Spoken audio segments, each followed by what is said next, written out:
Kapit tayo, treat ko 3 in 1 no puro. Samahan mo ako dun lang sa may kanto.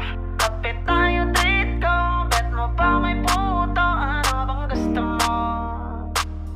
Hala, totoo pala na mayroong diwata. Sobrang ganda, kitang-kita ng aking mga mata. Dito lang yun sa amin, mga bandang 11. At naglakas loob na ako na siya ay ayain. Pero teka lang, kulang ang dala kong pera.